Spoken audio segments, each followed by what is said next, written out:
Hello everyone and welcome to a new video. MC Mora here, and in today's video I'm gonna be talking about 5 bad habits that happen in the neutral in fighting games that I feel like we're all guilty of, and I'm gonna include myself because I'm certainly guilty of a few of those. So let's get started. So let's start first with the first bad habit, and I am actually guilty of this one already, and that is fixating on an idea. And what I mean here is, let's say that you are in the neutral, you are fighting against someone, and you're just looking to whiff punish. And I see this happen a lot with whiff punishing, especially because we have the footsies fetish where we want to do whiff punishes because they look really cool and they will make us look amazing. So you're just gonna stay there in that mid-range looking for the whiff punish, and you're not really focusing on the opponent movement, their fireballs maybe. Obviously this doesn't just stop at whiff punishes. Maybe you are just waiting for the opponent to jump so you can anti-air.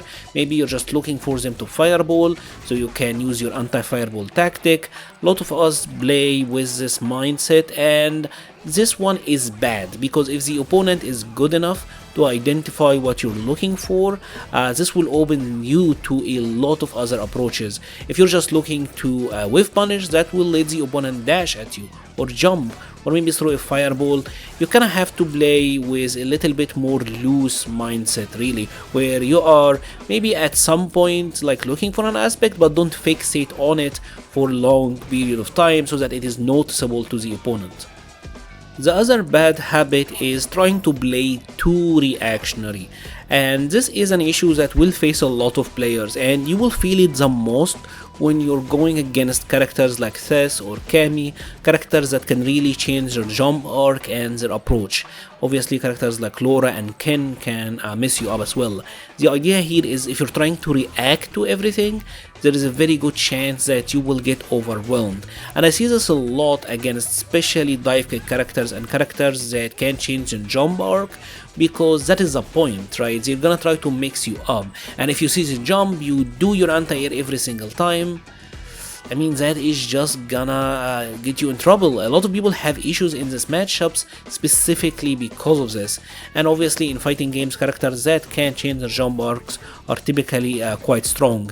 And obviously this can also fall in the category of, because you're trying to react to everything, you will likely to fall to the unanticipated, and that's why we call a lot of players random, especially on the lower levels. If the opponent does something that you truly didn't expect and you're just waiting and you're trying to react, and they just throw the one unreactable option that might be unsafe at you, in a way it is the correct play when you really think about it, because they just threw what you didn't expect and you got hit by that. So it's a bad issue. Again, this is one that I can be guilty of sometimes, but I'm trying to get out of the habit of doing that, especially against characters that can really punish you for that.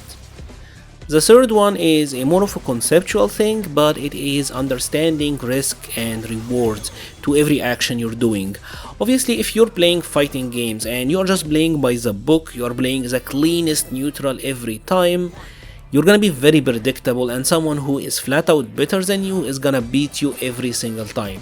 In fighting games, you need to take risks, and the best players in the world, they take risks all the time. That's why you will see Daigo throwing sonic booms. Yes, the opponent might jump, but he have to do it, because if Guile is not throwing booms, he doesn't really get to occupy the space. Obviously his normals can get with punished.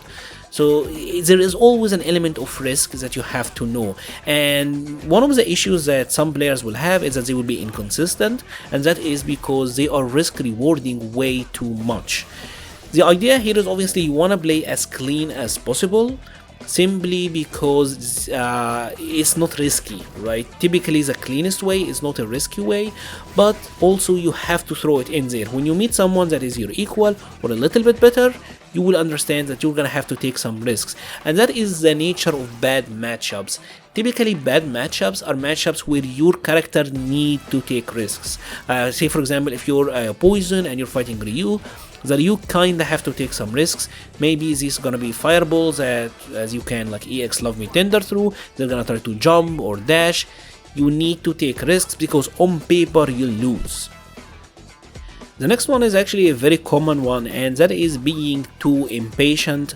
And I know that a lot of players will tell you never jump, and that obviously is a bad idea. The correct thing to say is never be too predictable with your jumps. Usually jumping or doing something that is desperate is a measure of impatience, but I think you kind of need to do it. However, you need to pick your spots.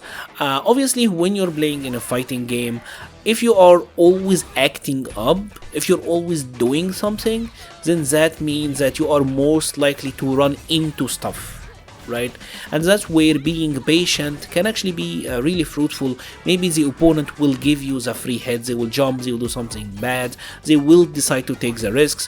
What you need to understand is that in fighting games, especially let's say Street Fighter 5 for example, you win when you have more life than the opponent when the timer runs out. You don't have to KO the opponent, and once you actually get a hang of this and know that you can take your time, believe me, it's gonna work out for you. A lot of players, especially on the lower level, especially zoning characters, they will not have the patience to sit there for the 90 seconds. They pretty much want you to approach them, and this is something that you will see players, especially I will say Zangief players, really good at, that they are typically very patient.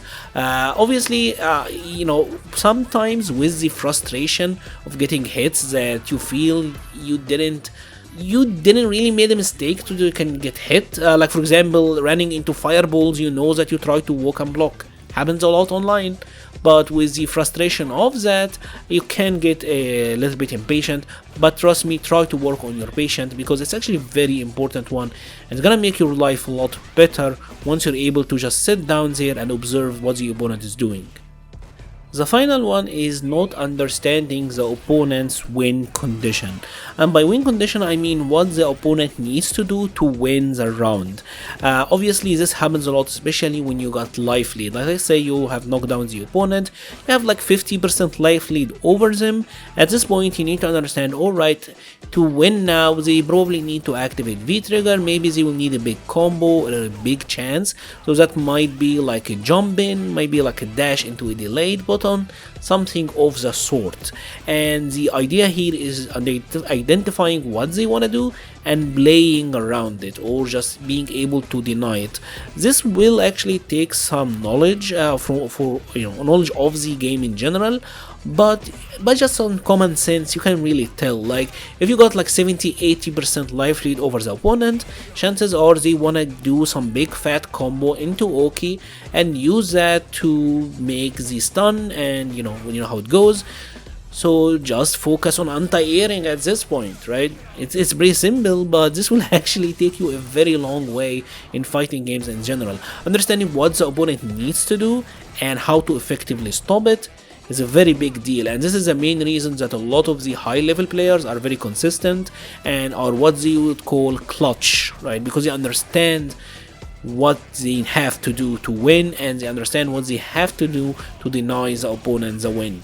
Let me know your thoughts. Do you have any of these bad habits? Are you guilty of any of them? God knows I am. So I would love to hear your thoughts in the comment section below. I will be leaving a link to the Patreon, Discord, Twitter and Twitch pages in the description. Thank you so much for watching and stay safe.